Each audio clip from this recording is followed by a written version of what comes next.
We know from a lot of the research that over 70% of kids are dropping out of youth sport by age 13, right? So if you think about that, that's not even high school yet. And that's more than 2/3 of kids.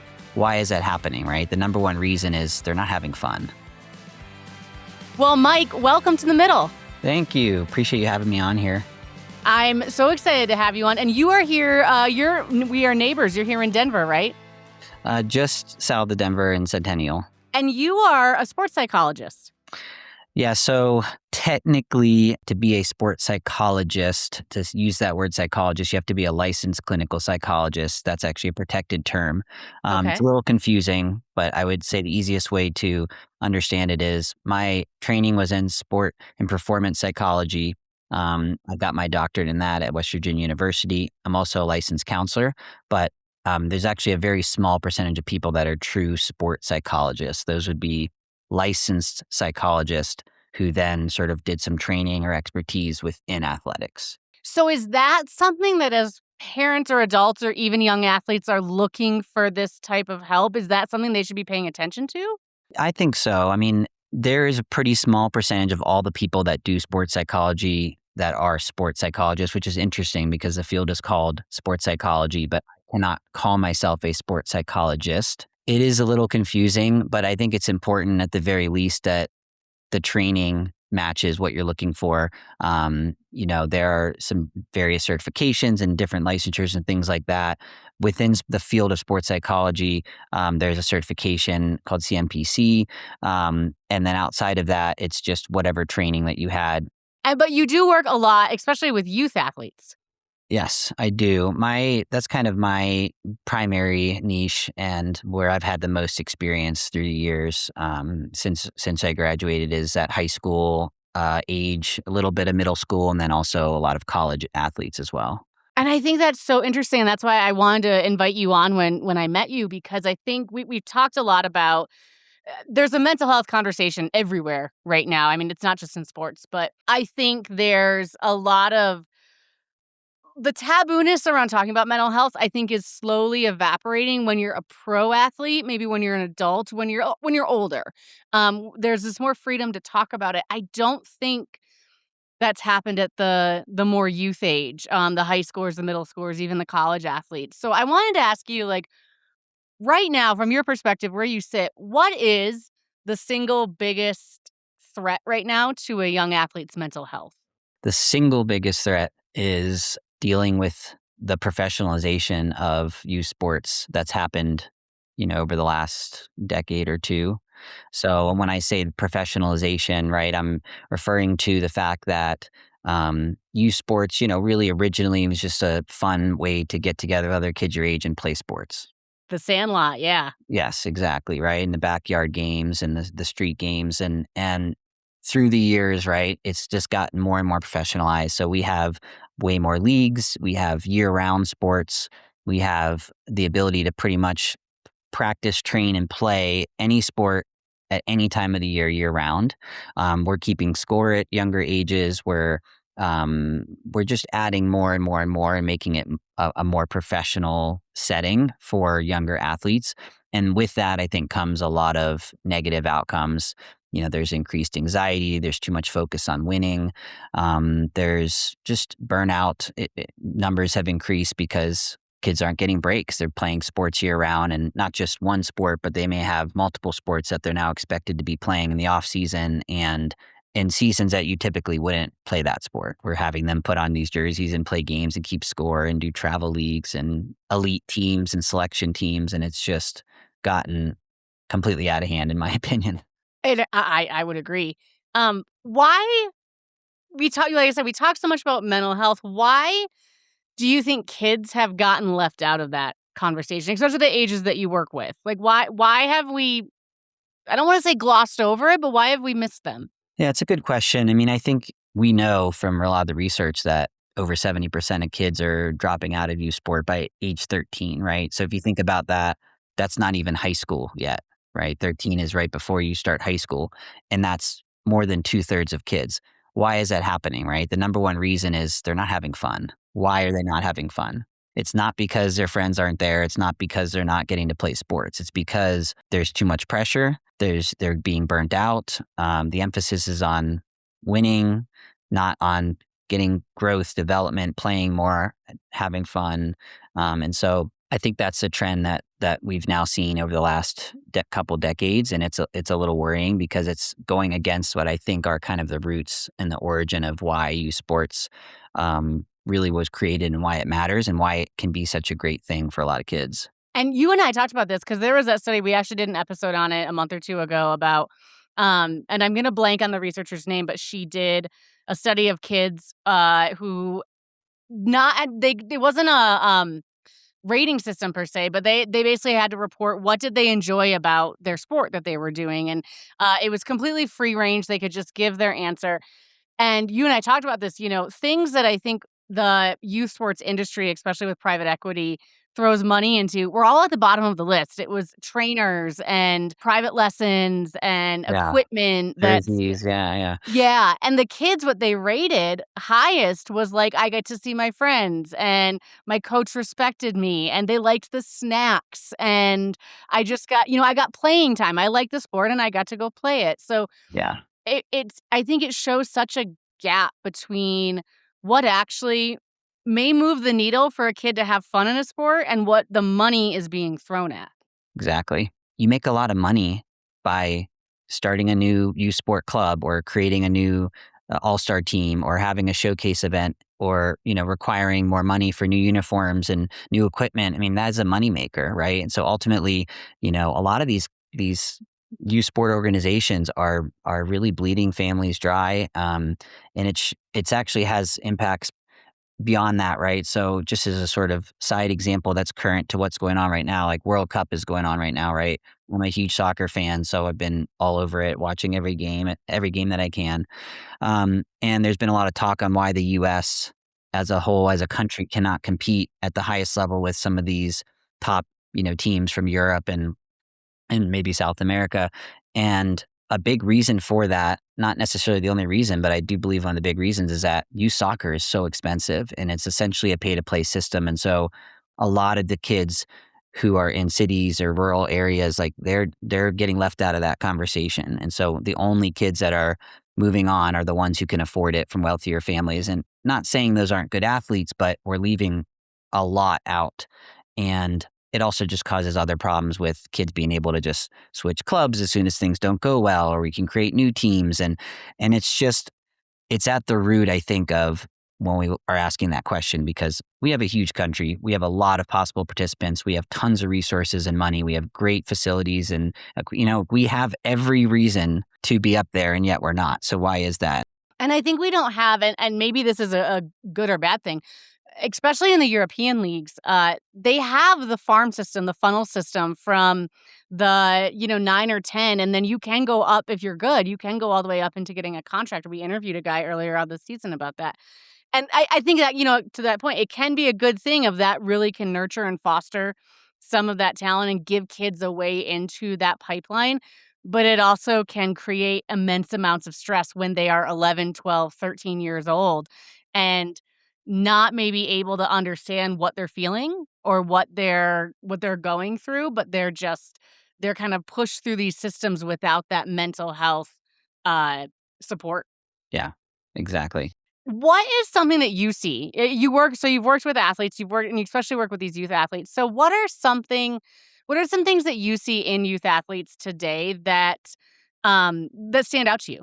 A lot of what I see is trying to learn how to manage that performance anxiety with so many competitions, with so many big games now, so many tournaments and championships and all-star games and all of these big competitions.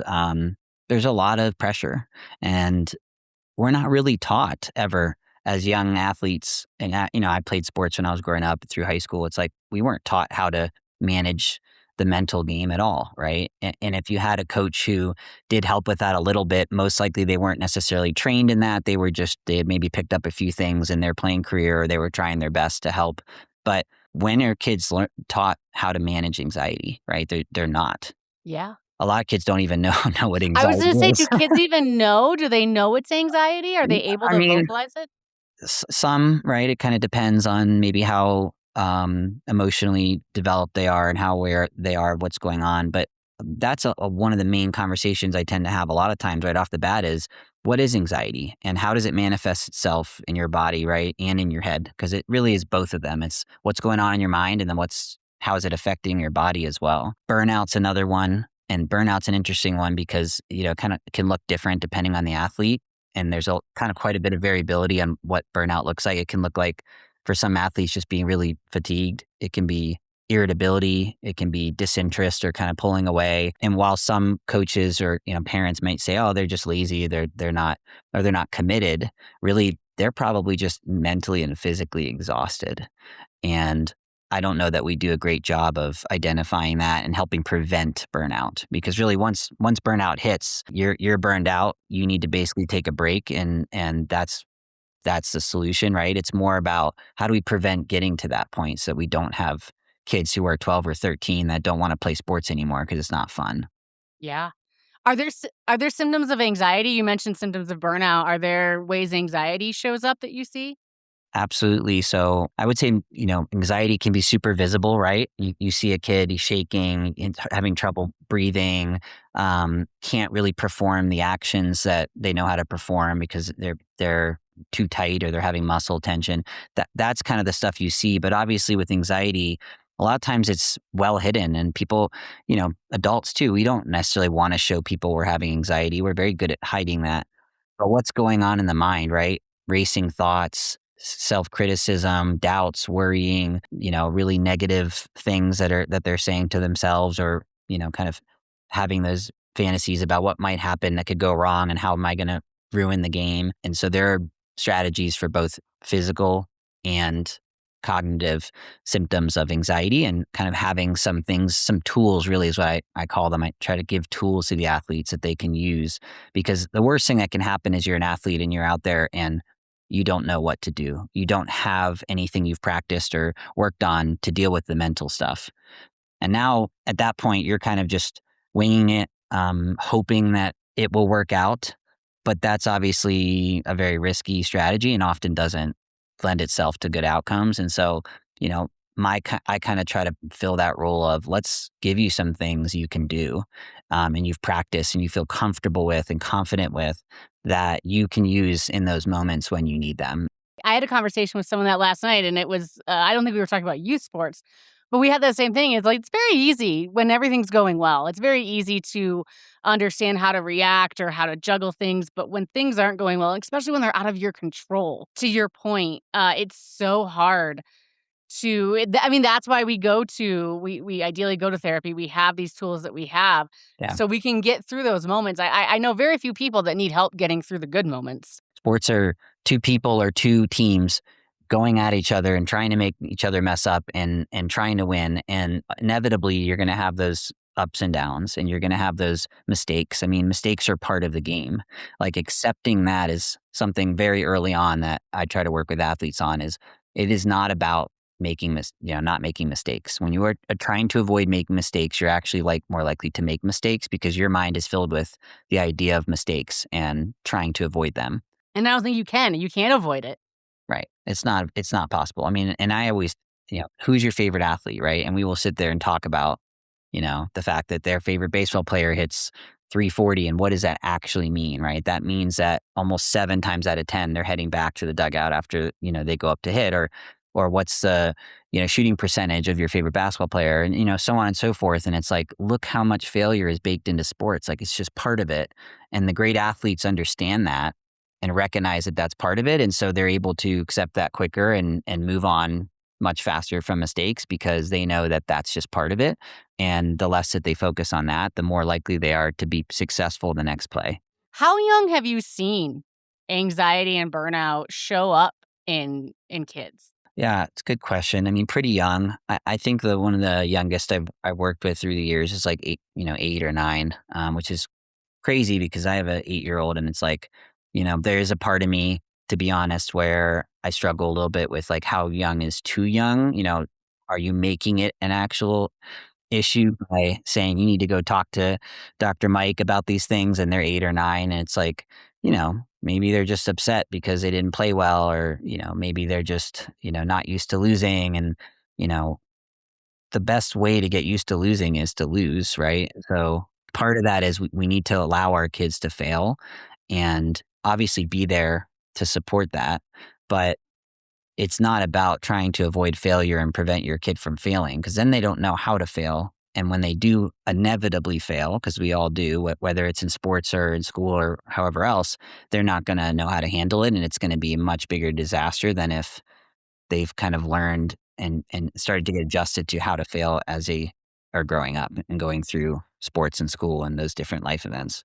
I was gonna say, do you whether it's not ill-intentioned, but adults or coaches or whomever in especially younger kids' lives, does the anxiety and the burnout and anything else they face, does it get mistaken for, like, attitude or lack of toughness or things like that that we tend to throw out, especially to the more older and elite athletes?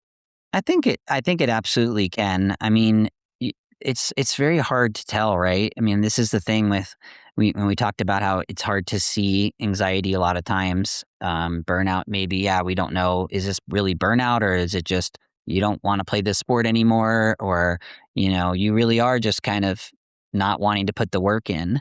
Um, I try to figure that out early on with a lot of the athletes I work with. Is like, what do you want? Because if you don't want to play anymore, I'm not here to say, like, you need to continue to play and push through this awful environment and sit on the bench and not play. Like, that's not, my goal is not you need to be the best and you need to do this and that. It's what do you want? And I'll try to help, you find ways to get there.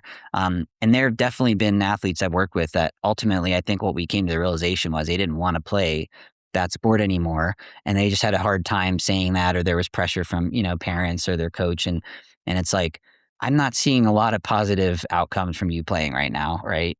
And whether that's the environment's not great or you don't have a very good coach who's really, coaching in a positive coaching atmosphere, sometimes it's better to not play. My oldest son did wrestling, last year for the first time, and we kinda ran into that because it was billed as, any beginner can come, you never had to do wrestling, to do it, and it was through the school.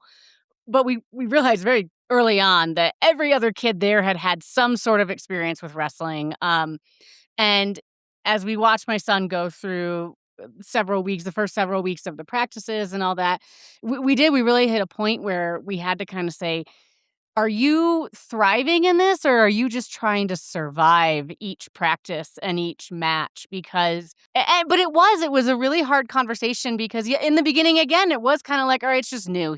And I'll admit we probably kinda said, like, "He needs to tough it up a little. He needs to try this," but it was a very hard conversation over those several weeks of, like, is this really something that is benefiting him physically and emotionally and mentally? Is he gonna get something out of this, or is he so focused on just surviving the 2-hour practices every day that it's almost like he blanks out, and then when he's done, he hasn't really picked up anything, and that's not a knock on my son in any way, it was just the level of anxiety because he had never done it, and he was also able to look around and very much see that in his mind, everyone else was so much better that it just piled on, and it was a very interesting. I don't know if interesting is the right word, but it was an experience for me as a parent to watch him go through. You could see the wheels turning in his head. Yeah. I am sure that that will be an important experience and a good one in some ways to have gone through that, right? For a number of reasons. One, just learning to get through a 2-hour practice like that is a little bit overwhelming and stressful, and um, you're sitting there looking around saying, "Wow, like I'm not as good as these Mhm. other kids," right? And I mean, that's life, right? There's almost always gonna be better players, and sometimes it's good to have that experience, right? It's a little humbling. Yeah. Um, but I think when we're talking about when it becomes like a mental health issue, right? Like that's like we're now talking about consistent, like weeks, months, years straight where they're crying after every practice, they're having panic attacks before they go, that's when I feel like we're talking about, okay, look, And I'm a parent too, like, a coach who I do believe, like, really should try to finish things that you start, right? I don't like the idea of like, "Oh, we're gonna go to 2 practices and then quit." Yeah, yeah. But that's different to me than, this has been going on now for a long time, and it's starting to affect mental health. It's starting to affect me outside of sports as well. That to me, now we're having a different conversation. Do boys and girls show different symptoms? Have you seen that or not really? Boys and girls both have anxiety. Both of them, another thing that I work with a lot is injury, coming back from injury, or just having found out that you have a long-term injury and you're going to be out for a while, and how do you get through that long rehabilitation and recovery period. That's a human experience, right? And so it doesn't really matter whether you're a boy or girl, like you're gonna have to struggle through that. And so yeah, I think for the most part very similar, but maybe a little bit of differences from like a social aspect. If and do you see, like, if kids don't have we talked about it earlier, they don't have the words for what they're feeling. Maybe they don't know this is anxiety or this is burnout or this is stress. Are there phrases or behaviors that you've learned to listen for or look for, to tell you there's more something going on than just surface level? Crying. No. No, I mean, I cry, I don't yeah. Yeah. No, I mean, yeah, I think, I try to really give them, I call it, giving them the mic, and, I'm gonna now give you the mic, and have an opportunity to tell me about what's going on. And I feel like, a lot of time that opens the floodgates, and it's like, you know, I feel, and then it's these very much extreme, or what we call kind of black and white thinking, like, I'm gonna fail if I don't, you know, lead the team in hits, or I'm the reason my team loses, or if I don't pitch well, then, I failed the team, or I let the team down, right? And it's these really big, like, huge phrases and words. And I'm really big on semantics, and I think how we talk about things and how we talk about ourselves makes a huge difference. And so I'm always listening for those really polarizing words, the never, always, fail, the best, the worst, right? Those kind of phrases really keys me in on where they're going in their head and how that's affecting them. And then, we're not doing, I would say, necessarily like pure CBT, like cognitive behavioral, where we're sitting there and breaking down, but we do in a lot of ways talk about what kind of thoughts are in your mind when you're out there. What kind of things are you telling yourself, and how do you think that's influencing how you then go out and compete, right? The action part of it. Do you see I mean, there's this stereotype that we all hear of, like, the parent that is living vicariously through their child, and so they're the ones pushing, and my personal opinion is I think those people are probably out there. I don't think they are in the numbers that maybe society or social media or whomever want us to believe. Yeah. So, I mean, do you see that as well? Is it mainly a stereotype, or is there, we talked about it earlier with the money going into youth sports. Is there that pressure to, as an adult or as a parent, to push your kid to do this? Yeah. They're out there. Yeah. I mean, I don't know the numbers, I don't know there's ever been any research on that. I mean, who's going to answer that honestly anyway? Right? Please check here if you try to live vicariously through your kids.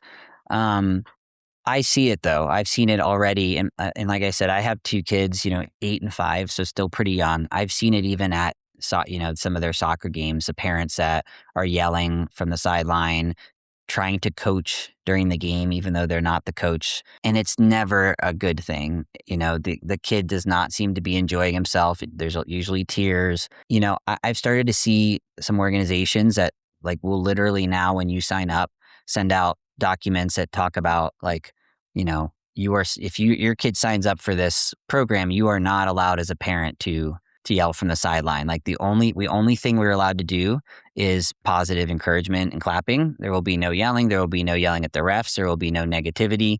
Um, and it's a very strict policy. Sometimes you have to sign, and they will kick you out of the organization if that happens during a game. And I think that's awesome, by the way. We need to just let kids play, and I think a lot of parents, especially ones that have played sports, they see their kid out there, they notice things they can improve on. They can see from sort of that coach's lens of, like, this is what they need to do. But the reality is like, they have a coach. And whether that coach is a good coach or not is sort of irrelevant. having too many coaches and trying to be coached from the sideline while you're playing, it's just too much for kids to be trying to think about, right? When they get to a game, they should just be playing and being in the moment and having fun and competing hard. Do you think, 'cause speaking of coaches, I mean, is there a common thing you see that coaches get wrong? And again, not out of malice, just because coaches are often trained. Keep me honest, I don't think coaches are often trained on how to deal with mental health, especially when you are dealing with younger kids. Yeah, no, it's a good question. And again, kind of like the parent thing, I think most coaches really do try to do their best, especially at the youth level when they're not getting paid. Like they're just out there trying to do their best and have have the kids have fun. But I would say, some of the things I've seen, even as high as at the college level and some elite programs, which I thought were interesting, is providing feedback that doesn't have any real context or actionable steps, like yelling like focus or yelling like concentrate or something. It's like, what do you mean? On How? what? Yeah. On Yeah. what and how? It's and I think that when you throw out messages where you're not being more specific and there hasn't been any context to what that actually means, then it's just confusing and you're adding more things to be thinking about or worrying about during a game, and that's not going to be helpful to the athletes. Um, I would say another thing is that athletes are going to go as you go as a coach, and so when you're talking about these big moments in games or pressure situations or end game situations and the score is tied, a coach who is bouncing off the walls and screaming and pacing, to me, that's not something as an athlete that's going to provide me with confidence and calmness, right? And I think that you're going to then see teams follow in that exact same, mindset and that exact same, you know, way of being because that's what they're seeing and that's the leader of the team, right? And so that's conversations that we've had with coaches at times is like, think about what you're projecting to your team. Do you see, because you talked about it earlier, because I also have to imagine if you're playing multiple sports, if you're a kid who plays multiple sports, then you might have this coming at you at multiple angles, multiple times a day. Do you see a difference in kids that play multiple sports versus kids who maybe specialize only in one? I mean, I would say, you know, even though it's easier in some ways to specialize now, because any sport can be pretty much played year round. I don't see a lot of kids that like truly specialize in just one sport. Almost all of them at least play another sport, but there is always sort of the primary sport, right? Like Mhm. I'm a baseball player, I'm a basketball player, but then they might also run track or they might also, play volleyball, in the winter or whatever the case is. Um, I think that it's really great to play multiple sports because you now have multiple different environments, some that might be a better fit for you than others, different coaching styles that you get to learn from. Um, it's also really important to not specialize because not only does research show that that's not necessarily going to help you get to the pros or make it in college any more than someone who doesn't specialize, but it's actually shown that it's really helpful to play multiple Yeah. sports. And there's things you're going to gain both physically and mentally from different sports that you can't get from just specializing. And I also just think you're less likely to burn out if you have a break from that sport, you get to go do something else. Even if you're and I've found that even the athletes who aren't as good at that other sport, like they know they're not as good at it, but it's just like, I like to go play golf and I'm going to be on the golf team, even though I'm not nearly as good at golf as I am at soccer. Like I really enjoy the golf season. And I always recommend, if at all possible, when you're playing golf, play golf. Like really just focus on that. Because if you're also trying to play soccer and you're going to these, practices or I worked with an athlete who was played basketball and that was kind of her main sport. But then during track season, she was being asked to go to open gyms after track practice in the evenings. And it's like, first of all, not a coincidence that you're getting stress fractures. But Yeah. second of all, when are you getting a break from basketball? Like just do track for a season. It's not even that long of a season. Just do track for whatever, 6 to 8 weeks. And then if you really wanna pick basketball back up, right? But, like, then I'm seeing athletes with these stress fractures and they're always injured, and it's like, I get it, you're young and you can technically get through both of them, but look what's happening, and for some kids, obviously, there might be structural and, biological things that are more likely to cause fracture. I'm not saying it's like that's the absolute main reason, but it absolutely is contributing, and I think from a mental standpoint, it's going to be very hard for you to be excited about the sport year round when you never get a break from it. I was gonna say, I mean, I'm not a Kansas City Chiefs fan by any means, but I always talk about Patrick Mahomes because he specialized in baseball and football. Actually, for folks that listening don't know, he got drafted by the Tigers, and so he's obviously a pro football quarterback now. There's tons of examples out there. Caitlin Clark, I think, is one of the more recent ones that I think she did soccer and basketball. I think Steph Curry. There are so many pro athletes that Braun. if you just Yeah. yeah, if you just dig, even you don't gotta dig deep too to find out. There are very few athletes today at that pro elite level that only did the sport that you know them in. Do you think, how, especially maybe with college now with NIL and that becoming such a big thing, what role does recruiting and scholarships and NIL play now with kids? Because now there is that ability to make some money at a younger age than yes, I'm gonna go make this my job and I'm gonna be 22, 23 years old when I do that. Oof. I was hoping we didn't have to talk about NIL today. I've got I some threw it very in. strong feelings on NIL. Uh, yeah, it's hard. I didn't grow up in the NIL era, so it's obviously still relatively new, and I think clearly it was just sort of the floodgates open and nobody really knew what was going to happen. And I I guess I'm pretty pessimistic about how it's influenced college sports. I also very much feel like if you have an opportunity to make that kind of money as a 21, 22-year-old, whatever, however old you are, you absolutely should take it. And I fully understand that side of it as well, that, we know the numbers, the percentages of college athletes that even make it to the pros. And then even from there, how many pro athletes even remain in pro sports past a certain number of years and how much the average athlete makes, right? I think we get kind of blinded by a little bit like, oh, the athletes that are making these huge deals, like that's not most pro athletes, right? And so I get it from the standpoint of if that's in front of you, you have an opportunity, take it. But it absolutely has turned it into more of a mercenary feel where you're going to go where the money is and alliances and having any type of real relationship to that school or that program is going by the wayside in a lot of sports, right? Especially like the big, really big money sports. It's interesting because in the NFL, right?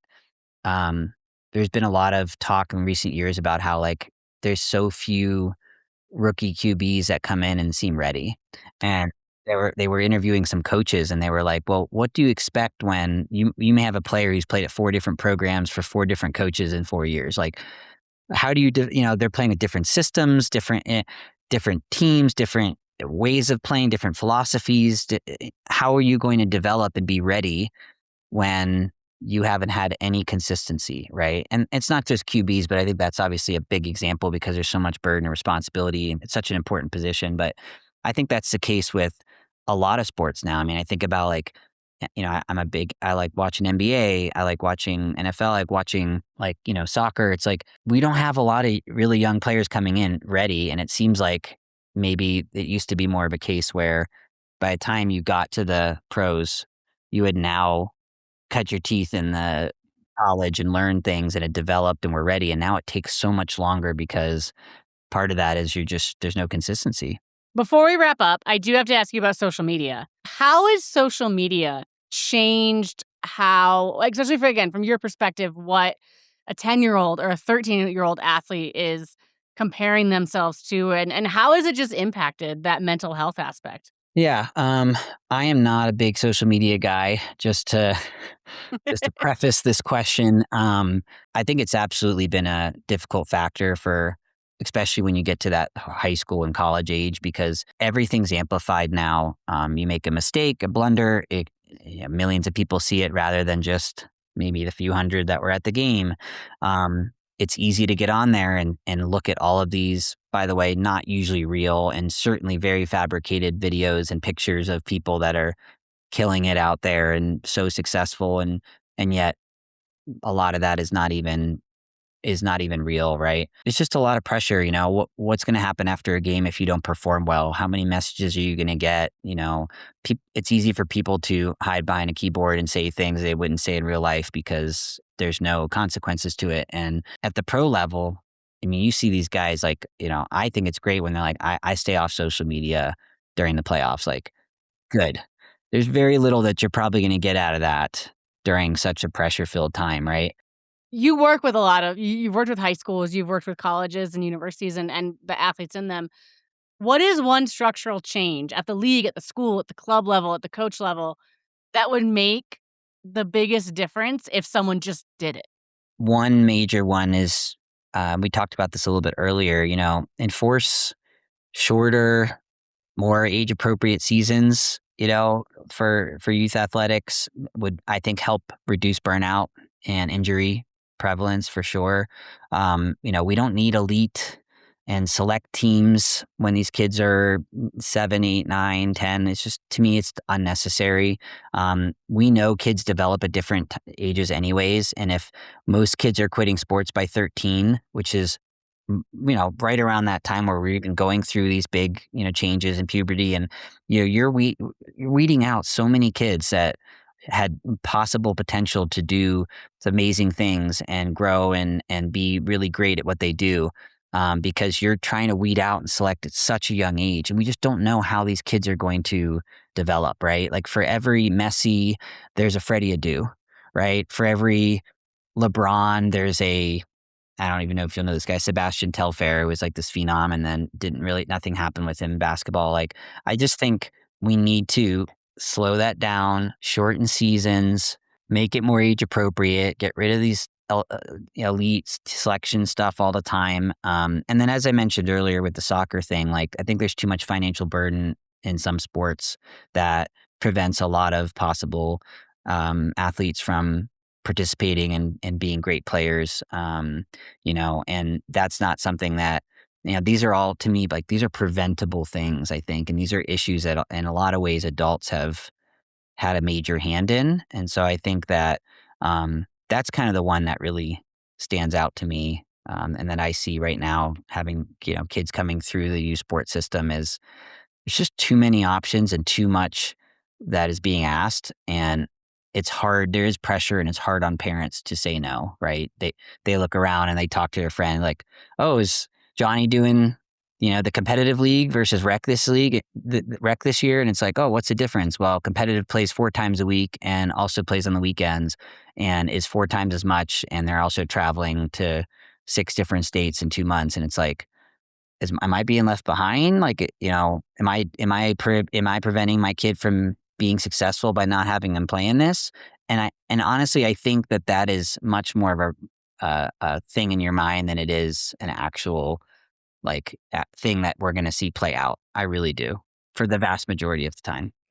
Well, and that was gonna be my final question for you is what can parents do? Parents, we have parents that listen in right now that have kids our age, Mhm. of our kids. What is something that a parent listening right now can do to help their kid? Trying to focus less on outcomes. How often when you're picking them up or driving home, is it, did you win? And how many hits did you get? How many points did you score, right? Those are very much outcome things that a lot of factors affect that, and it's not always in their control. Instead of, did you have fun today? How are you feeling about the game or the practice? What'd you learn from today? Like, to me, those are much more important questions focused on growth and development than whether you won a game of 10-year-old baseball or 8-year-old soccer, right? Like, in fact, I really recommend, I kind of have what I call a 24-hour rule. I really recommend don't talk to your kids about the game until 24 hours afterwards. Like, make that a rule. And here's why. Directly after the game, you won, you're emotional, you're excited, and maybe you're not able to see all the areas of improvement and ways you could grow and, things that you maybe could improve on, right? You lost and you feel terrible and emotions are high. All you're thinking about is how you lost. You maybe didn't realize how many great things you did, you know, the positive things that came out of that performance or that game. 24 hours later, emotions have died down a little bit. That sort of more rational part of us can come out, and now we can actually potentially discuss the game. But I just don't see any real benefit of breaking down the game right after it happens. And that's something that I think a lot of parents do, and I just don't think it's necessary. And then I think maybe just the last thing would be really listen to your kid. Like, try as much as possible, let them drive the bus a little bit about, how they're feeling about the sport, whether they want to play, what the environment is like. Sometimes kids just do need a break and need a change of scenery. the vast majority of coaches are not trained to deal with a lot of this stuff. So, as an advocate, not necessarily for myself personally, but just from the field of what I do, there are people like me out there. And I think that, if it's possible to connect your kid who might maybe struggling or even is not struggling, is doing pretty good, but you just want them to continue to have a good mindset and keep that edge.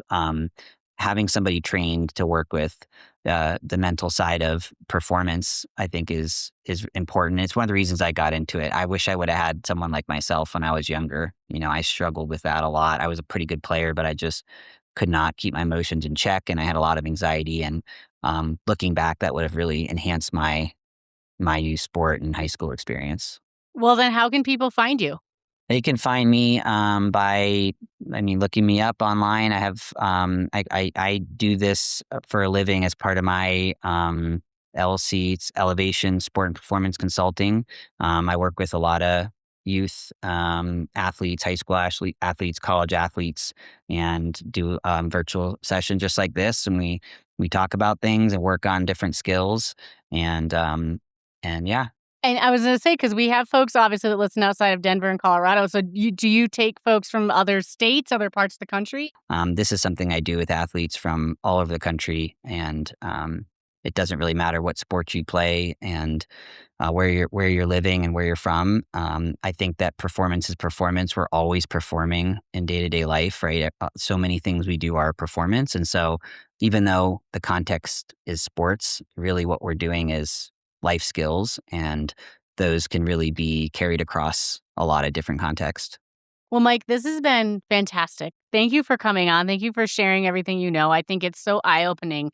We've had multiple mental health conversations on this podcast, but why I wanted to invite you on it is your emphasis on the younger generation and those younger kids who I think, like we said in the beginning, get left out, maybe not in a malicious way or in an intentional way, but we still need to have these conversations for those age groups to develop them into whatever that is they want to become when they are an adult. Yeah, no, I think that's a really well said way of putting it. I always am trying to remind myself that my kids and your kids and almost every other kid, at least as far as the statistics go, are probably not going to be professional athletes and are probably not going to be playing the World Series. And so we don't need to treat it like that. And if it happens to be they're that special, rare air athlete, then that will come out itself over time. And then that's where we can go and support that. But kids just need to be having fun and enjoying playing sports because that's what it is. It's just sports and they're fun. Here's to kids being kids. Well, thank you for coming on. This has been great, and we hope to have you back soon. Thank you. I appreciate you having me. Thanks for spending time with us in the middle. If today's story caught your attention, drop a subscribe, share the episode, follow us on social media, and remember, it ain't over till it's over.